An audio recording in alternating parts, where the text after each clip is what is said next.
welcome to the Saturday Night Live Afterparty. This week, we'll be discussing Season 46, Episode 9 of SNL with host Kristen Wiig and musical guest Dua Lipa. I'm Catherine Coleman, and this week Steve Finn is back. And John's here too. If you'd like to connect with any of us, you can do so at snlpodcast.com. Enjoy these selected highlights from this week's discussion. If you'd like to watch our full-length, ad-free, sketch-by-sketch review, you can find it exclusively on Patreon and Subscribestar/SNL Podcast. It's our supporters who make this show possible, and we are so thankful to everyone who's already come on board. All right, here we go. All right, guys, so Christmas time is fully here now, and this year SNL gave us tons of Christmas content to dive into, from the pain of motherhood to Dr. Seuss erotic fan fiction. So let's break down this episode. Are we ready? I am ready. Absolutely. It's Christmas morning. Let's open up our presents. Well, I got a Nerf gun. I got a hat. I got an autographed baseball bat. I got a Christmas morning is here, and everyone has opened their cool new gifts. But Mom unwrapped a robe. Just a robe. With a cameo from Chloe's dog, Peach, who I was thrilled to see. It's an Good adorable job, dog. Peach. Peach did great. So, Steve, what won about this one? Not the mom, unfortunately. Mm. But hey, you mark my words. This year will be like record number of presents for mothers after we all got this kick in the ass. But what I really loved is Kristen's commitment to it. I think this is what really makes it work. Is that she's kind of half-assing her performance. Like, she's speaking in the cadence of like rapping, but she's barely making rhymes, and you could.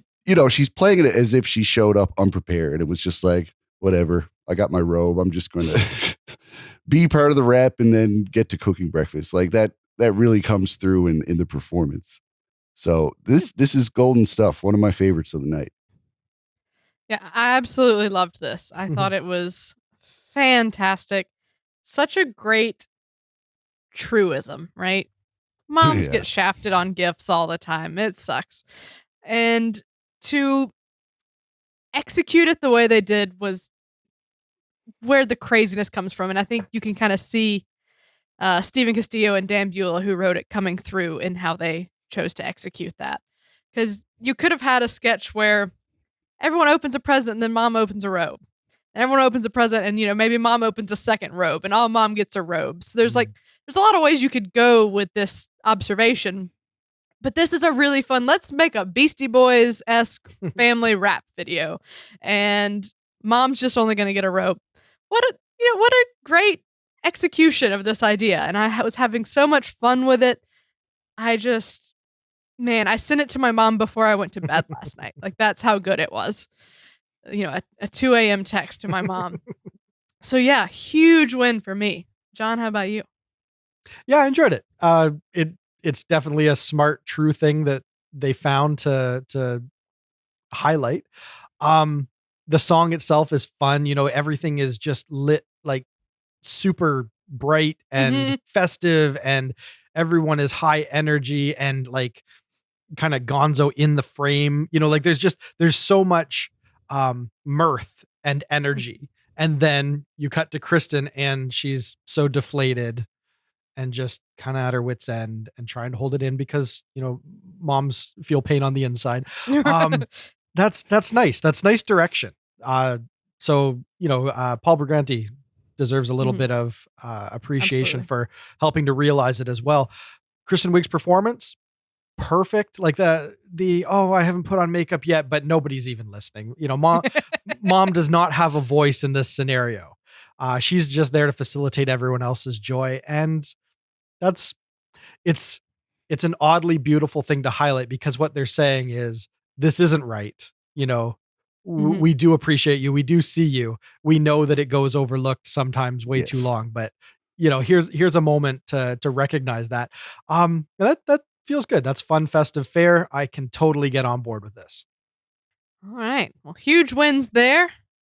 Up next, a deleted scene from Home Alone 2 shows a darker side of the pigeon lady.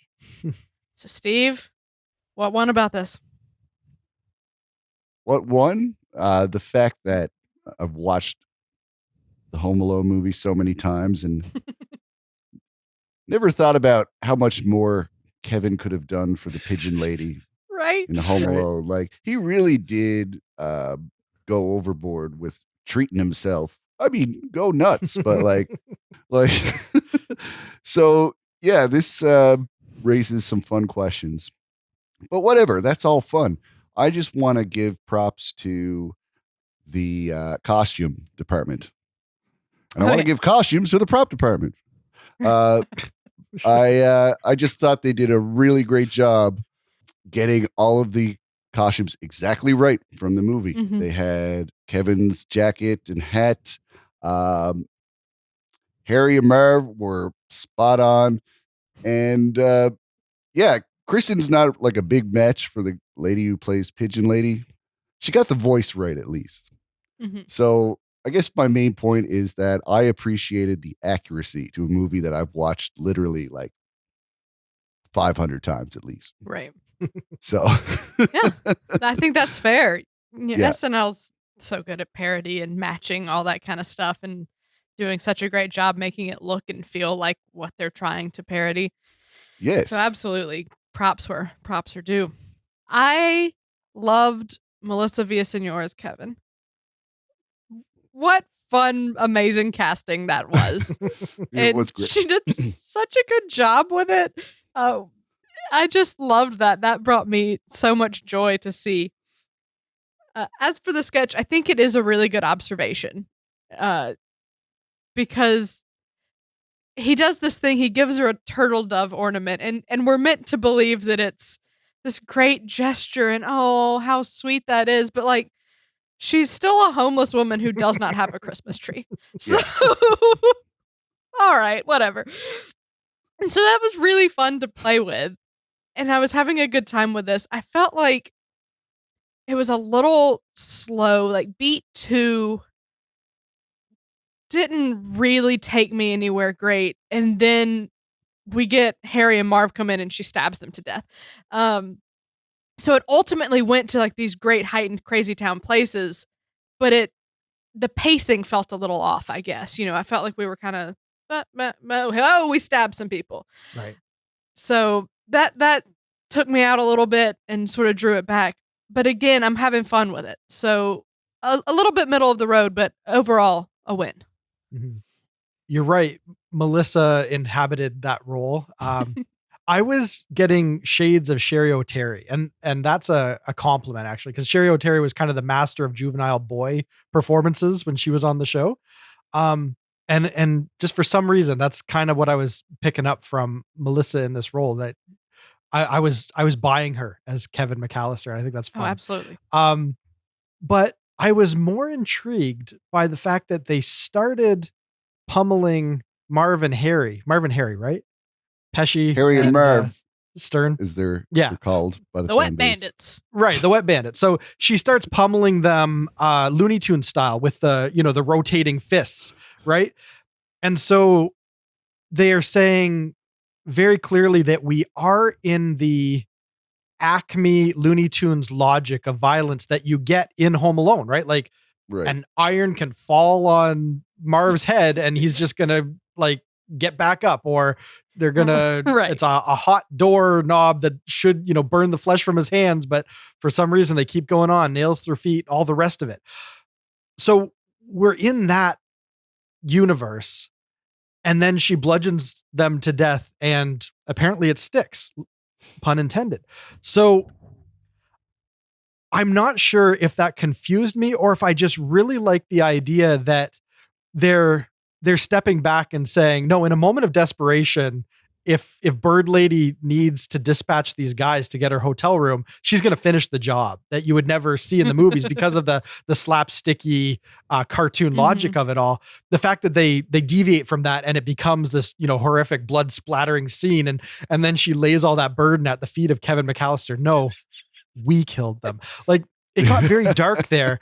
And so I like that turn, but I feel like they could have explored that more. Like, maybe they do a few things in the cartoon logic realm to try and best them, and it just ain't happening. And eventually, she has to just take measures into her own hands. Maybe there was more to explore there that could have been fun. That said, what we got was perfectly enjoyable.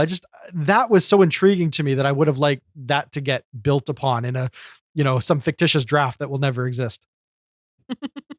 There's a whole other sketch you can make about just the cartoon physics being removed from Home Alone and letting it play out. Exactly. Like, what would happen if the first booby trap that Kevin McAllister ever did just killed them dead?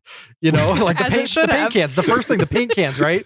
Like, what if that just did them in, and then it's just Kevin McAllister has to go to juvenile hall because he's a young offender. Like, that's a whole. I know that's a whole nother potential sketch that has nothing to do with what they were going for. But if you're gonna change the logic of the universe, I want to play in that for a little bit. So that's my only thought. Is I wanted, much like the earlier sketch, I wanted more in a world that was intriguing me.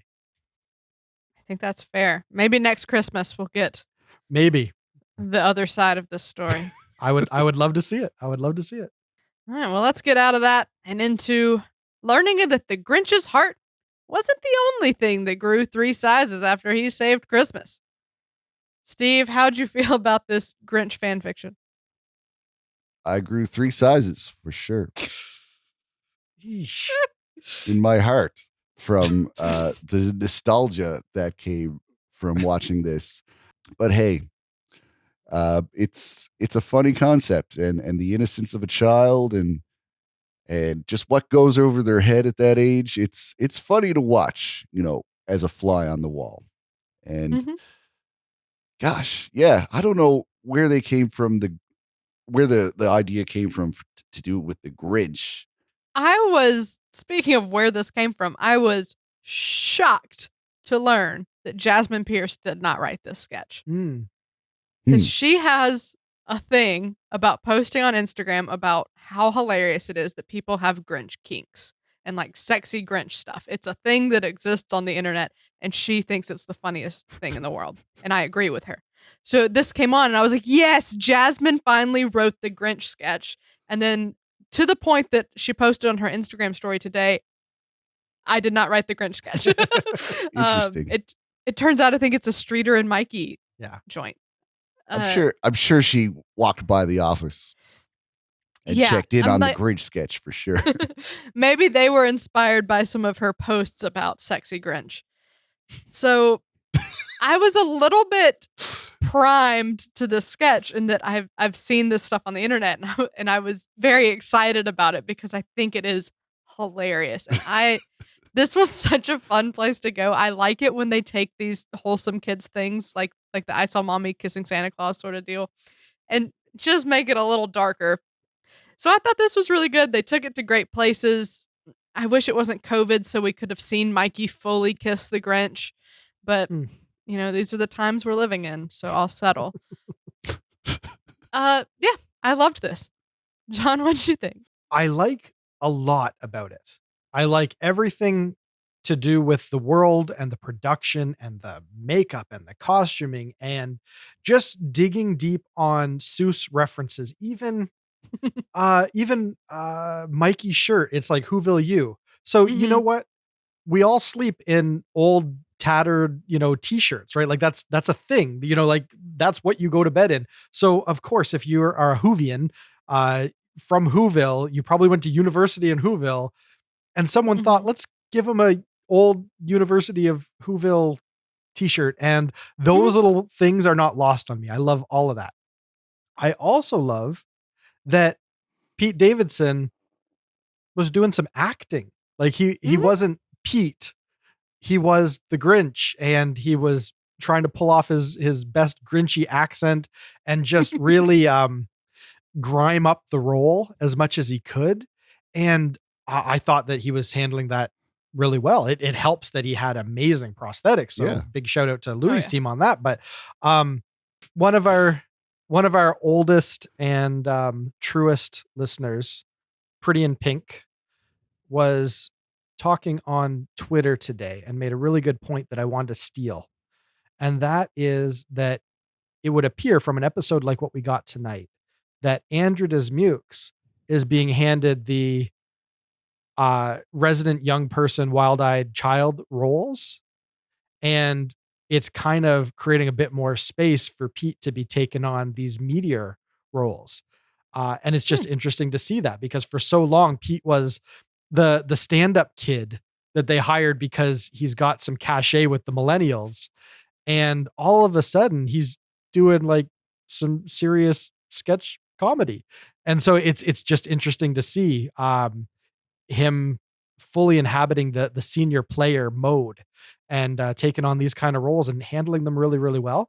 And just interesting that, you know, they've got someone to now, you know, fill out the ranks that maybe he's been promoted from. So I don't know. It was an interesting insight. I wanted to steal it. That I is told her I interesting. wasn't going to give her credit, but I'm just not that guy. So, you know, Manette, that was a beautiful insight. And I thought that was right on point. If you want to see our full sketch by sketch review, search for SNL Afterparty on Patreon or subscribestar.com. Let's get into our thoughts and ratings, huh? We'll start with moment of the night. Steve, what was it? Oh, moment of the night. You actually mentioned it already. It was Ego's line. Yeah, I've got that swagger that you have when you're not a pedophile. It's like, I'm a just great going to line. burst. It bursts the whole thing wide open in that one line. It's like, yeah, Mhm. the reason you're attracted to me is the reason that I'm not attracted to you, basically. Right. Yeah, it just sums everything up in such a perfect line. So The bluntness of that character Mhm. is what really sold it. Yes. I had a hard time with moment of the night because my overall thesis statement on this episode is that it was an episode full of really great moments and really average sketches. Mm. Each sketch had one thing, at least, that I was like, oh, that was a great line. Oh, that was fantastic. But a lot of them just never really got into a full great category that I was like, that was a fantastic sketch. But yeah, so a night full of moments. I'm ultimately going to go with the ScarJo joke. It was announced that Creed singer Scott Stapp will play Frank Sinatra in an upcoming movie. But the good news is Sammy Davis Jr. will be played by Scarlett Johansson. I thought that was a nice layered joke, and we love to bring up Colin and Scarlett Johansson. So what's not to love there? John, what's your moment? I love it because of what it says thematically and also in how it was just realized on screen. But the reveal of Chloe's dog Peaches in our, you know, put upon mother pre-tape, it's just so perfect that the mother, she just kind of lifts her head and she thinks, oh, they do appreciate me. They do love me.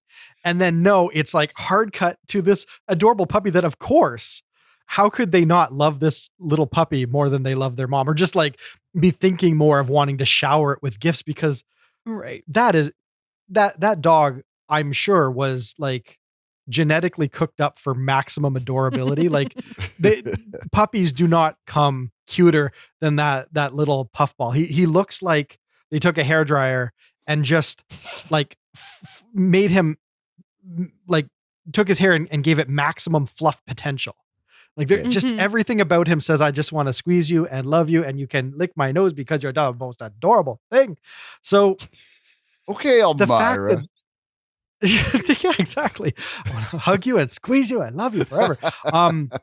The fact that that's what upstages the mom and steals away her moment of gratitude, and the fact that they take it and they've got the floor shot of the puppy running at you, and then they're doing these staccato cuts in time with the rap beat, so you're almost getting like a record scratch cut of the puppy in the midst of all the presents and the puppy in the robe, and just it's full on puppy mode.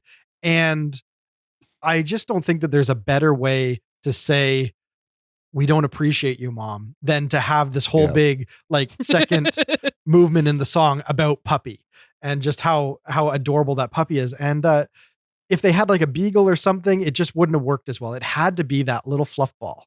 And it's nice when something like that comes together and has the visual punch to really sell the gag.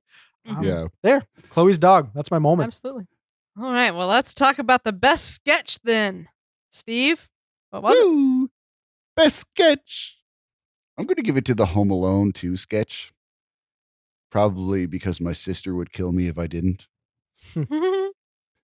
And I mean, maybe it wasn't the greatest sketch of the night, but I feel like this is where the whole crew shone in kind of recreating the look and feel of Home Alone 2 on Studio 8H. Absolutely. They really nailed it down to Melissa's little collar peeking out Mhm. over her sweater. Yes, They did a great job. I think for me, far and away, the best sketch was Christmas morning with the robe and the mom. Yeah. Oh man, that sketch just really soared above all of the rest of them for me. I thought it was really great, excellent observation, executed really well, great direction, great writing, great performances. I there was nothing not to like about it for me. So, congrats, It is. John. How about you? Agreed. I think tonight has to come down to the pre-tapes. We had some fun stuff Mhm. for features on Weekend Update, but like you said, all the sketches had moments, or maybe they had a great core idea. There was something to like about everything tonight, but there wasn't an end-to-end total win as much as we got with the Christmas morning pre-tape. It was just really well realized. They picked the right genre to bring it out, musically. And Kristen Wiig, she actually is really good as kind of a low key put upon mom. It was really really nicely realized. So Stephen Castillo, Dan Beulah, and Paul Briganti, they we've been saying their names a lot this season because We have. I think we're seeing like duos forming among the junior writing staff, and that's nice to see. Very good. Let's talk about the MVP then. Steve, who is it? Got to give it to Kristen. She was definitely a host with a lot to carry. That's always expected of a cast member with a repertoire of characters and memories with the show. It's going to be, all on their shoulders. They're basically going to lead every sketch. And yeah, everything that was produced felt like it revolved around her. When she wasn't the focus of attention, there was some kind of connection with her and the next generation of cast members. There was definitely a whole new feel of Kristen Wiig's Mhm. presence on the show with this new cast around her. And I thought, it really worked really well. Yep. I second everything Steve said. Hmm. I give it to Kristen. I think it's what happens a lot when you have a veteran come host. They get meatier parts than other hosts get. They get to carry more sketches on their backs than other hosts get to do, and it makes them feel really prevalent. And as much as Kristen did bring that baggage of, well, we have to recur these sketches and they're maybe not our favorite characters. She did a great job with everything else and really gave us some really great performances. She's an icon. She's fantastic. I do want to give an honorable mention to Andrew Dismukes though, because he was in a lot and he got a really nice meaty role in that teacher pre-tape, and I think he did a great job with it. And it's always nice to see, a featured player get their first real big episode where they're starting to stand out and get big parts. So big mention there, but Kristen's my ultimate MVP. John, how about you? Yeah, I was scanning through the rundown here to try and find anyone else to give it to because it's kind of hard to not see that as the obvious choice, and rightfully so. Um, yeah, honorable mention to Andrew Dismukes, but you can't deny it. Like it's just a Christian Wig show. There's just nothing else to really say about it. You gotta respect what she's able to do on SNL. She's just one of those people that was built for the show, and when she comes back, even after so much time away, it feels like she hasn't missed a beat. And Yep. You gotta recognize that she is definitely the MVP tonight. Yes, it's her home. All right. on a scale of classic, great, decent, weak, or train wreck. Steve, how would you rate this episode? I'll give it a great. That was the one. Yeah, the great is definitely what I'm giving it to. I had a lot of fun with this episode. Most of the sketches worked for me. And even the ones that weren't at least had something. There was definitely a lot of moments to grasp on to. Like, it really made it a memorable show. I'm a little torn.